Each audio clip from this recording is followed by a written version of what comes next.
사람은 왜 이렇게 쉽게 사람을 가볍게 대할까요? 살다 보면 알게 됩니다. 돈이 없을 때, 힘이 없을 때 사람은 마치 보이지 않는 존재가 됩니다. 조금만 약해지면 투명인간처럼 취급받죠. 이상하지요. 그러나 젊은 시절에 저는 그것을 그대로 받아들였습니다. 아, 내가 부족해서 그렇구나. 내 가치가 낮아서 그렇구나. 대구에서 삼성상회를 시작하던 시절, 자본도 이름도 없던 때에 저는 그런 시선을 자주 마주했습니다. 말 한마디, 태도 하나에 마음이 움츠러들곤 했지요. 하지만 세월이 지나고 주름이 늘고 많은 사람의 얼굴을 보며 저는 한 가지를 깨달았습니다. 그때 문제는 내 가치가 아니라 상대의 마음이 가난했다는 것을 말입니다. 사람을 깎아내리는 말은 상대를 규정하는 말이 아니라 그 사람 자신의 내면을 드러내는 고백에 가깝습니다. 진짜 두려운 건 그 말이 아니라 그 말을 진실로 믿어버리는 순간입니다. 만약 지금 누군가의 무심한 한마디에 마음이 찔린 분이 있다면 이 이야기는 분명 도움이 될 것입니다. 끝까지 함께 해보십시오. 그리고 도움이 되신다면 조용히 구독으로 함께 해주셔도 좋겠습니다. 1부. 사람은 왜 이렇게 쉽게 사람을 얕보는가? 사람은 왜 이렇게 쉽게 다른 사람을 가볍게 대할까요? 이 질문은 철학자가 던진 것도 책에서 배운 것도 아닙니다. 오래 살아보니 자연스럽게 마음속에서 올라온 질문입니다. 사람은 살면서 정말 많은 얼굴을 보게 됩니다.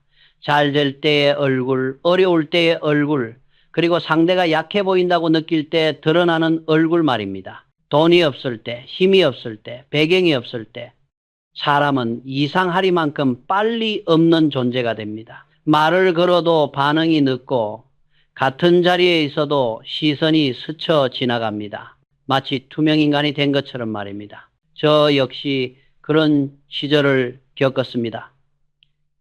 대구에서 삼성상회를 시작하던 초창기 자본도 이름도 없던 때였습니다. 거래처를 찾아가면 태도가 달라졌습니다. 약속은 쉽게 미뤄졌고 말 한마디는 필요 이상으로 가벼웠습니다. 그때 저는 그것을 세상의 냉정함이라기보다 제 자신의 부족함으로 받아들였습니다.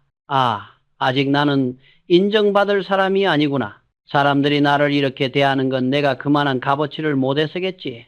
젊은 시절에 저는 그렇게 생각했습니다. 그래서 더 낮추었고 더 참았고 더 말하지 않았습니다. 상대의 말투가 거칠어도 무례한 농담이 지나가도 그저 웃으며 넘겼습니다. 그게 어른스러운 태도라고 믿었기 때문입니다. 하지만 세월이 흐르고 수많은 사람을 만나고 수많은 상황을 겪으며 저는 조금씩 다른 장면을 보기 시작했습니다. 사람을 얕보는 말은 언제나 상대가 약해 보일 때 나온다는 사실입니다. 그 말이 꼭 사실이어서가 아니라 그 순간 상대의 마음이 불안하기 때문에 튀어나온다는 점 말입니다. 사람은 자기 안이 흔들릴수록 누군가를 아래에 두고 싶어 합니다.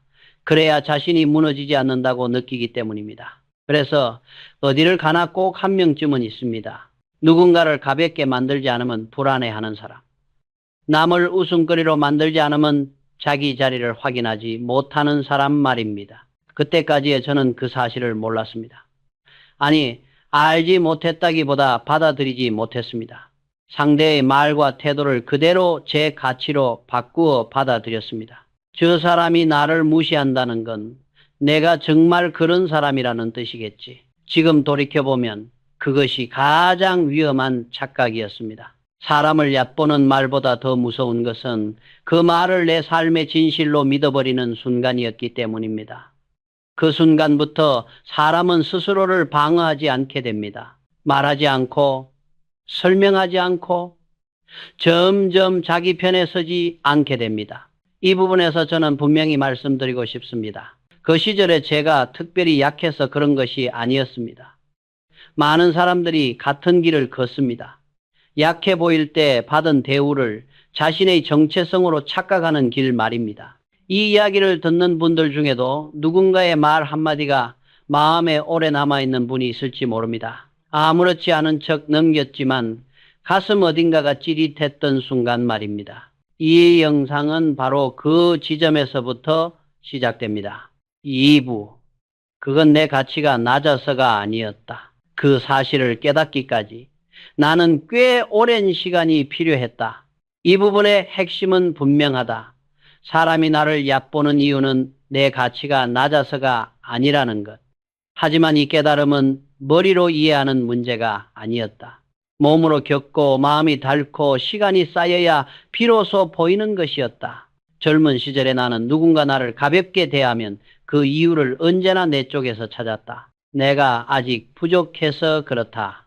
더 잘하면, 더 참고 견디면 달라질 것이다. 그래서 상대의 태도에 문제를 느껴도 스스로를 먼저 단속했다. 말수를 줄이고 표정을 관리하고 괜히 문제를 만들지 않으려 애썼다. 하지만 이상한 점이 하나 있었다. 아무리 조심해도, 아무리 성실하게 굴어도 사람을 얕보는 사람은 계속해서 같은 태도를 반복했다는 점이다.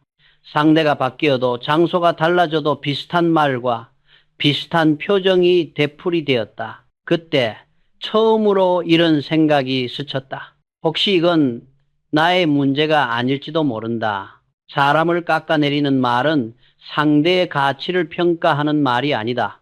이 문장이 제 안에서 조금씩 자리를 잡기 시작한 순간이었습니다. 사람은 자기 안이 충만할 때 굳이 남을 깎아내릴 필요가 없습니다. 그러나 마음이 비어 있을수록, 불안할수록 사람은 누군가를 내려다보는 자리에 서고 싶어 합니다. 그 자리에 서 있어야 스스로가 무너지지 않는다고 느끼기 때문입니다. 돌이켜보면 나를 가볍게 대하던 사람들 중 상당수는 자신의 삶이 안정되어 있지 않았습니다. 말은 거칠었고 태도는 급했고 누군가를 낮추는 순간에만 잠시 편안해 보였습니다.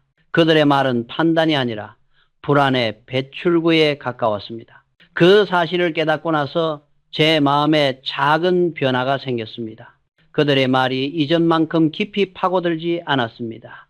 여전히 불쾌했지만 더 이상 그것을 제 인생의 진실로 받아들이지는 않게 되었습니다. 무엇보다 중요한 깨달음은 이것이었습니다. 그들은 내 인생의 한 페이지도 책임져 주지 않는 사람들이라는 사실입니다. 급여를 주는 것도 아니고 내 노후를 책임지는 것도 아니며 내 선택의 결과를 대신 감당해 주지도 않습니다. 그저 자기 기준으로 내 가치를 임의로 매기고 있을 뿐이었습니다. 그렇게 생각하자 어깨에 힘이 빠졌습니다. 아, 이 말들은 나에 대한 평가가 아니라 그 사람 마음의 상태를 설명하는 말이었구나.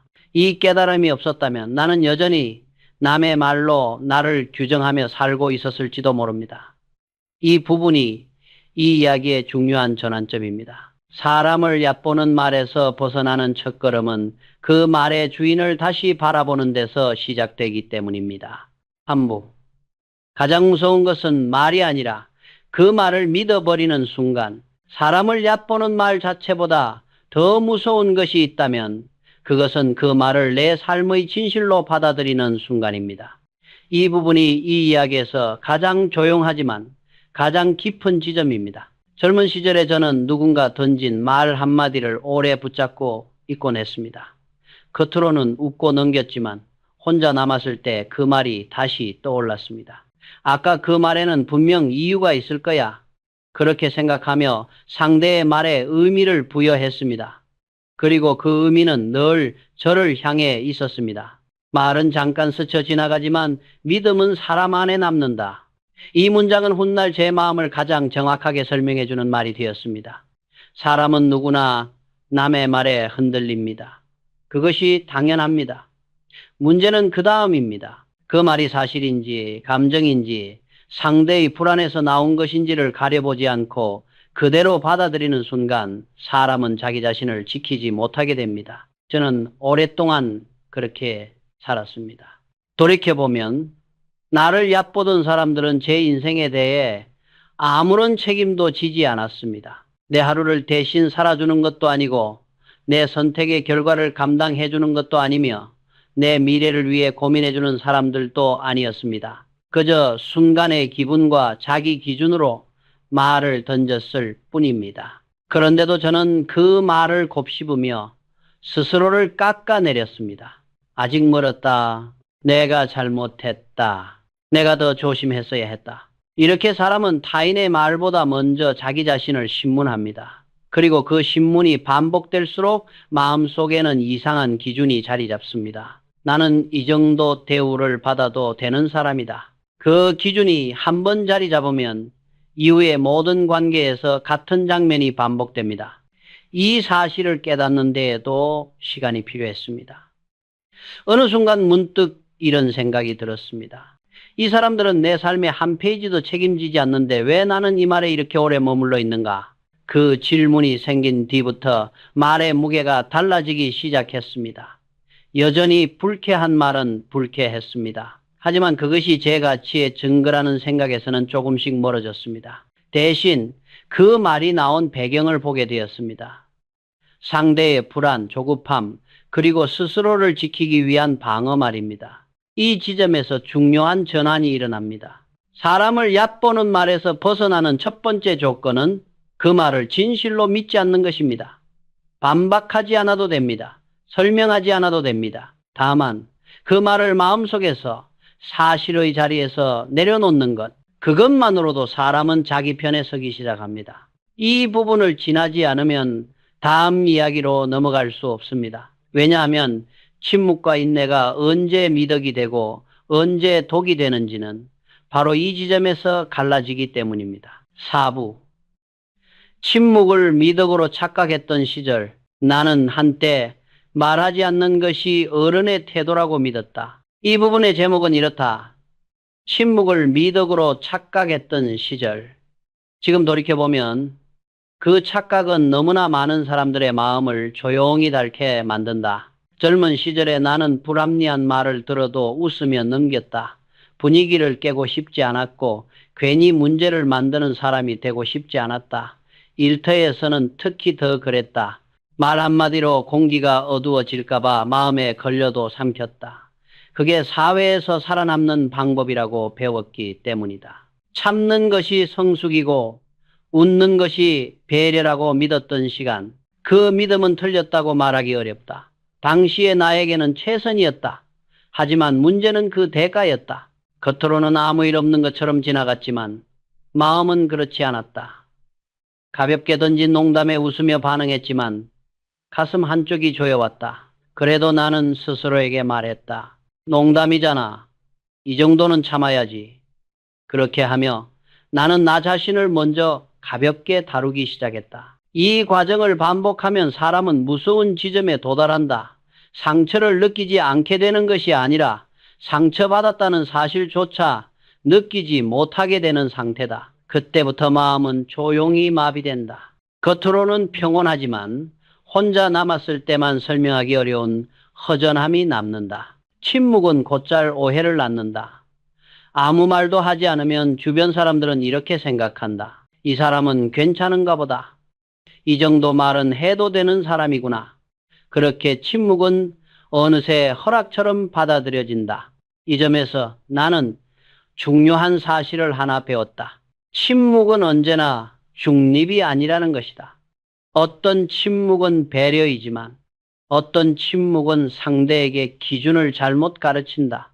특히 반복되는 침묵은 상대에게 여기까지는 괜찮다는 신호로 작동한다. 그 시절에 나는 상대의 기분과 분위기를 지키느라 정작 내 마음을 자리에 남겨두지 않았다. 그렇게 하나 둘 쌓인 작은 긁힘들은 낮에는 느껴지지 않다가 밤에 혼자 있을 때만 슬그머니 고개를 들었다. 왜 그때 아무 말도 하지 않았을까? 그 질문이 자주 마음을 괴롭혔다. 그래서 나는 스스로에게 이렇게 말하기 시작했다. 침묵과 친절은 같은 것이 아니라고. 나를 지키지 않는 친절은 결국 나를 해친다고. 이 생각은 이후의 모든 관계를 바라보는 기준이 되었다. 이 부분을 지나야 다음 이야기가 가능해진다. 왜냐하면 침묵이 반복될수록 사람은 참는 사람이 아니라 당연히 참는 사람으로 굳어지기 때문이다. 그리고 그 지점에서 사람들은 비슷한 역할을 계속해서 맡게 된다. 5부. 침묵이 반복되면 그것은 허락이 된다. 침묵이 계속되면 사람들은 그것을 이해가 아니라 허락으로 받아들인다. 이것이 바로 이 부분의 핵심이다. 침묵이 반복되면 그것은 괜찮다는 신호로 바뀐다. 나는 오랫동안 이 사실을 인정하지 않으려 했다. 말하지 않는 것은 배려이고 참는 것은 성숙이라고 믿었기 때문이다. 하지만 현실은 달랐다. 한 번, 두 번의 침묵은 지나갈 수 있다. 그러나 같은 상황이 계속 반복될 때도 아무 말이 없다면 주변은 이렇게 해석한다. 이 정도는 문제되지 않는구나. 이 사람에게는 이만큼 해도 괜찮겠구나. 사람은 말하지 않는 선을 기준으로 상대를 대한다. 이 문장은 인간관계의 불편한 진실을 정확히 드러낸다. 그 시절에 나는 마음속에서 분명히 불편함을 느끼면서도 입을 열지 않았다. 괜히 예민한 사람으로 보일까봐 분위기를 망치는 존재가 될까봐 두려웠다. 그래서 스스로를 설득했다. 이 정도는 참을 수 있다. 지나가면은 괜찮아질 거다. 하지만 참아낸 말들은 사라지지 않았다. 쌓였다. 하나하나의 작은 긁힘이 모여 나중에는 이유 없이 마음이 무거워졌다. 낮에는 아무렇지 않은데 밤에 혼자 있으면 그 장면들이 다시 떠올랐다. 그때마다 나는 스스로에게 화가 났다. 왜 그때 아무 말도 하지 않았을까? 침묵의 가장 무서운 점은 상대보다 먼저 내가 나를 함부로 대하게 만든다는 것이다. 이 정도는 감당해야 한다는 생각이 반복되면 어느새 마음속 기준이 낮아진다. 그러면 이후의 관계에서도 비슷한 상황이 다시 찾아온다. 사람은 자신이 허용한 선 안에서만 대우받기 때문이다. 나는 이 사실을 사람을 통해서가 아니라 구조를 통해 이해하게 되었다.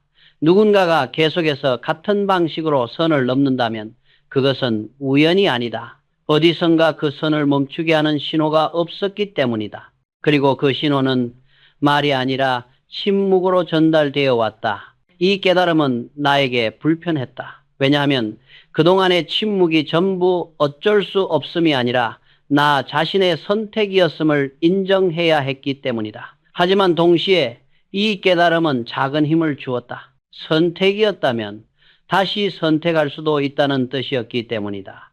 그래서 나는 마음속으로 이렇게 정리했다. 참는 것이 항상 나쁜 것은 아니다. 하지만 반복되는 침묵은 관계를 망가뜨린다. 그것은 상대를 나쁘게 만들기 때문이 아니라 나 자신을 점점 더 작게 만들기 때문이다. 이 부분을 이해하지 못하면 사람은 늘 비슷한 자리에서 같은 역할을 맡게 된다. 그리고 그 다음 이야기로 자연스럽게 이어진다. 왜? 어떤 사람들은 어디를 가도 늘 당연히 참는 사람이 되는가에 대한 이야기다. 6부. 늘 만만해 보이는 사람들의 공통점.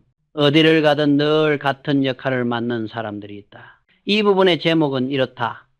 늘 만만해 보이는 사람들의 공통점. 직장을 옮겨도 환경이 달라져도 이상하게도 늘 같은 자리에 서게 되는 사람들이 있다. 처음에는 우연이라고 생각한다. 이번만 그런 거겠지. 사람이 바뀌면 괜찮아질 거야.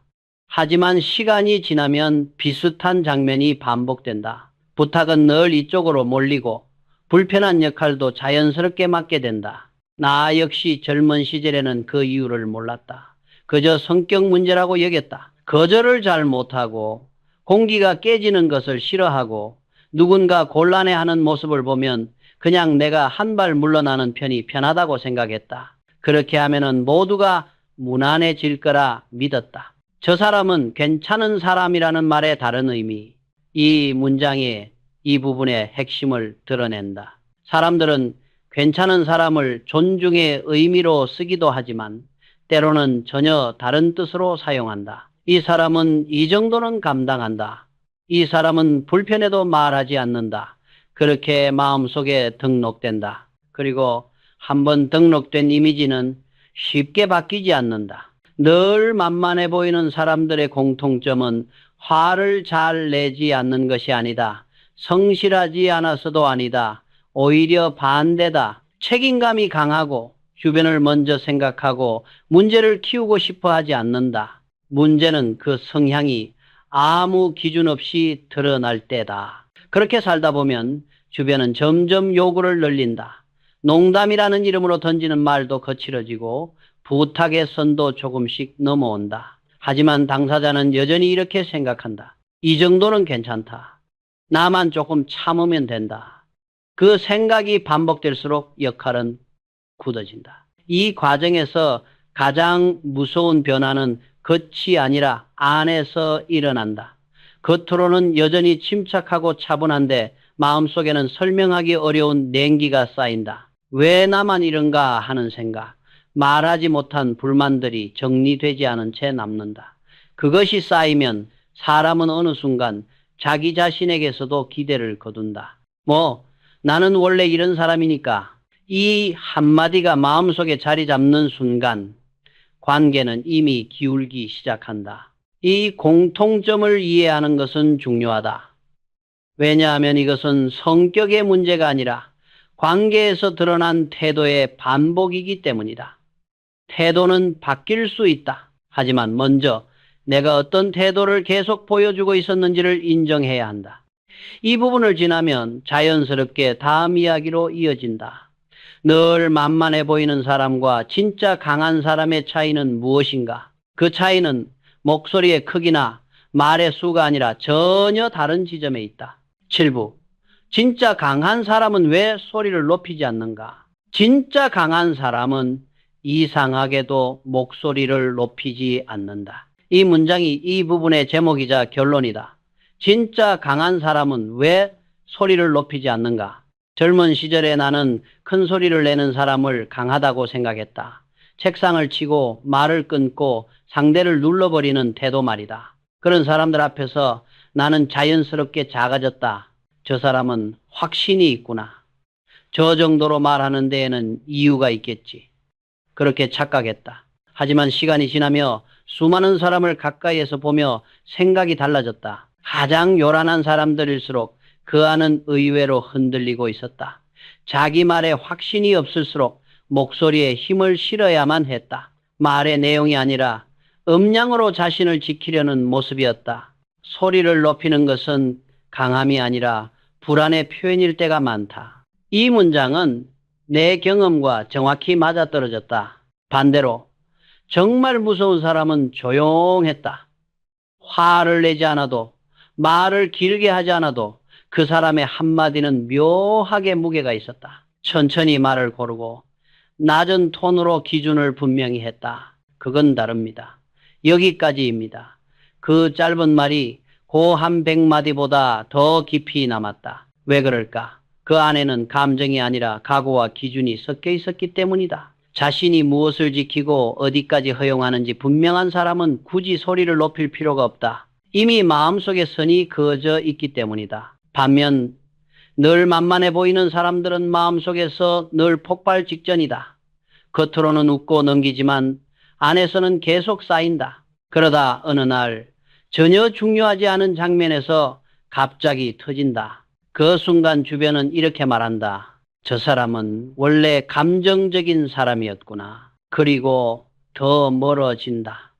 참았던 사람이 마지막에 손해를 보는 구조다. 그래서 중요한 것은 분노의 크기가 아니라 타이밍과 방식이다. 싸울 필요는 없다. 목소리를 키울 필요도 없다. 다만 쌓이지 않게 해야 한다. 쌓이기 전에 낮은 목소리로 한 줄을 긋는 것, 그건 조금 곤란합니다. 이 한 문장이 이후에 많은 상황을 바꾼다. 나는 이것을 오랜 시간에 걸쳐 배웠다. 강함은 상대를 제압하는 것이 아니라 나 자신을 함부로 다루지 않겠다는 태도에서 나온다는 것을. 조용한 기준은 소리 없는 선언이다. 나는 나를 이렇게 대우하지 않는다. 그 선언이 전해지면 주변의 태도도 조금씩 달라진다. 이제 다음 이야기로 이어진다. 그 기준을 실제로 어떻게 보여줄 것인가? 말로 싸우지 않고 관계를 망치지 않으면서 스스로를 지키는 가장 작은 방법에 대한 이야기다. 8부. 무시당하는 순간 단 하나의 질문. 사람이 무시당했다고 느끼는 순간에는 아주 미세한 신호가 있다. 이 부분의 제목은 분명하다. 무시당하는 순간 단 하나의 질문. 겉으로는 아무 일도 없는 것처럼 보이지만 마음속에서는 딱 하고 소리가 난다. 얼굴은 웃고 있는데 가슴 한쪽이 갑자기 식어버리는 느낌. 말로 설명하기는 어렵지만 누구나 한 번쯤은 겪어본 순간이다. 방금 뭔가 넘어왔다. 사람은 그 순간을 본능적으로 안다. 하지만 대부분은 그 신호를 모른 척한다. 분위기를 깨고 싶지 않아서, 괜히 예민한 사람으로 보일까봐, 일을 크게 만들고 싶지 않아서, 그래서 그 짧은 불편함을 삼킨다. 그리고 아무 일 없다는 듯 다음 이야기로 넘어간다. 무시는 대부분 큰 사건이 아니라 작은 한마디에서 시작된다. 이 문장이 이 부분의 핵심이다. 그 작은 한마디를 계속 넘기다 보면 그것은 습관이 된다. 상대에게는 이 정도는 괜찮다는 학습이 되고 나에게는 이 정도는 참아야 한다는 기준이 된다. 그렇게 서로 다른 방향의 기준이 만들어진다. 이때 필요한 것은 싸움도 설교도 아니다. 단 하나의 질문이다. 아주 짧고 낮은 목소리로 던지는 질문.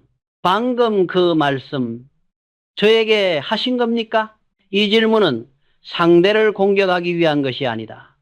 변명도 아니다. 확인이다. 들은 척하지 않겠다는 의사표시다.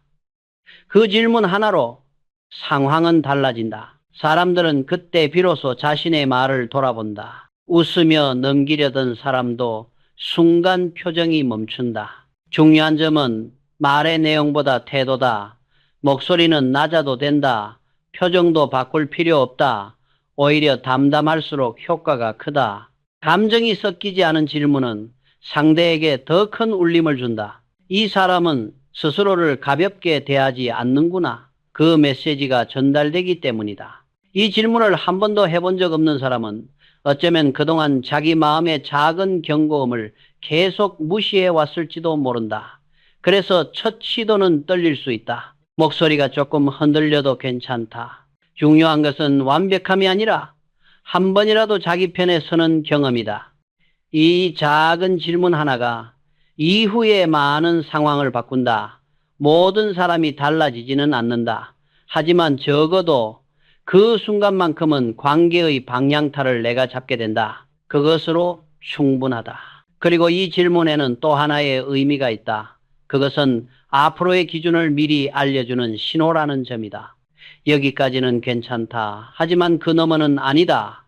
이 신호가 반복되면 사람들은 더 이상 쉽게 선을 넘지 않는다. 이제 다음 이야기로 이어진다. 이 질문이 언제 필요한지, 그리고 어디까지 참아야 하고 어디서 멈춰야 하는지에 대한 기준, 바로 세 번째에 관한 이야기다.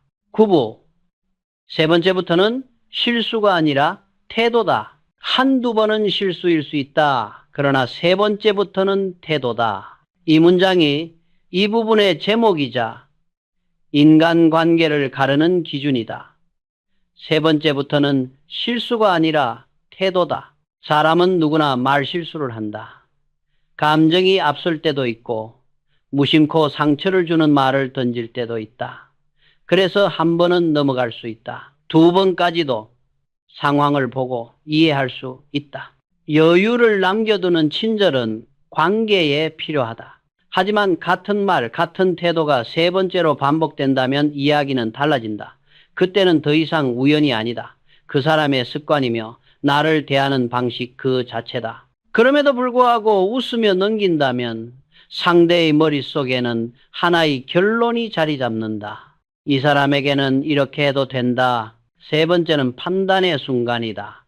이 문장은 감정이 아니라 기준의 문제다. 나는 이 기준을 늦게 배웠다. 젊은 시절에는 늘 이렇게 생각했다. 이번만 참자. 괜히 문제를 만들지 말자. 그렇게 한 번, 두 번을 넘겼다. 그러나 세 번째에도 같은 말이 돌아왔을 때 마음 한편에서 분명한 신호가 울렸다. 이건 실수가 아니라는 신호였다. 그 신호를 무시하면 역할은 굳어진다. 직장에서는 늘 같은 사람에게만 말이 거칠어지고 집안에서는 농담이라는 이름으로 같은 사람만 건드린다. 친구 사이에서도 마찬가지다. 모두가 무심코 선을 넘기 시작한다. 왜냐하면 그 선을 멈춘 적이 없기 때문이다. 이때 필요한 것은 분노가 아니다.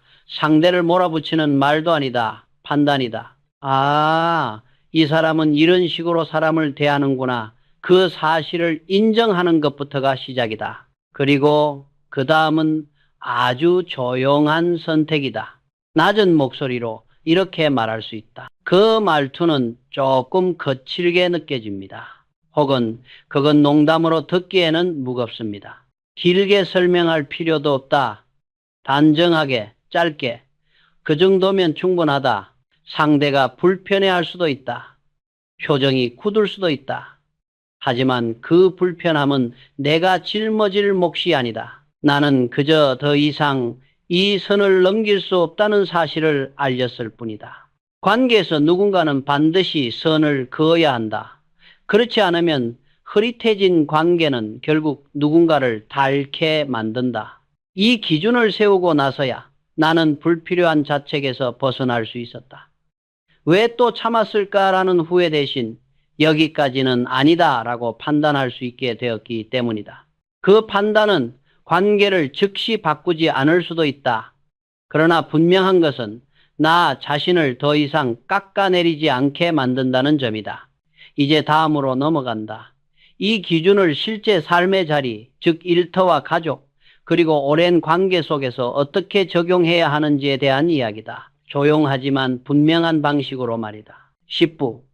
일터 가족 관계에서의 조용한 대응, 그리고 선택. 사람을 얕보는 장면은 늘 같은 곳에서 반복된다. 이 부분의 제목은 이것이다. 일터 가족 관계에서의 조용한 대응, 그리고 선택. 먼저 일터다. 일터에서는 감정으로 맞서는 순간 모든 것이 흐려진다. 그래서 나는 늘 결과와 태도를 함께 놓고 보았다. 말이 거칠어질수록 더 담담하게 일로 답했다. 그리고 어느 순간 짧게 기준을 전했다. 그 표현은 업무에 적절하지 않습니다. 그 한마디면 충분했다. 소리를 높일 필요도 상대를 몰아붙일 필요도 없었다. 일터에서 가장 강한 말은 차분한 기준이기 때문이다. 가족은 더 어렵다. 피가 섞였다는 이유로 이 정도는 괜찮다는 말이 쉽게 나온다. 그래서 더 상처가 깊어진다. 이럴 때 필요한 것은 설교가 아니라 짧은 전달이다. 그 말은 듣고 싶지 않습니다. 밥상에서 잠깐의 틈에 낮은 목소리로, 그리고 같은 말이 반복되면 자리를 피하는 것도 선택이다. 침묵으로 버티는 것보다 물러나는 행동이 더 분명한 신호가 될 때도 있다. 오랜 관계에서는 또 다른 결단이 필요하다. 시간의 길이가 존중을 보장하지는 않는다. 만날 때마다 어딘가 마음이 다른 관계라면 횟수를 줄이는 것만으로도 충분하다. 이유를 길게 설명할 필요는 없다. 요즘은 조금 바쁩니다. 그 정도면 된다. 관계는 끊는 것이 아니라 조절을 하는 것이기도 하다. 이 모든 대응의 핵심은 하나다. 사람을 바꾸려 들지 않는다는 점이다. 나는 한때 나를 얕보는 사람을 이해시키려 했었다. 설명하고 참고 맞춰주었다. 그러나 돌아보면 그것은 내 시간과 마음을 상대의 문제에 맡긴 일이었다.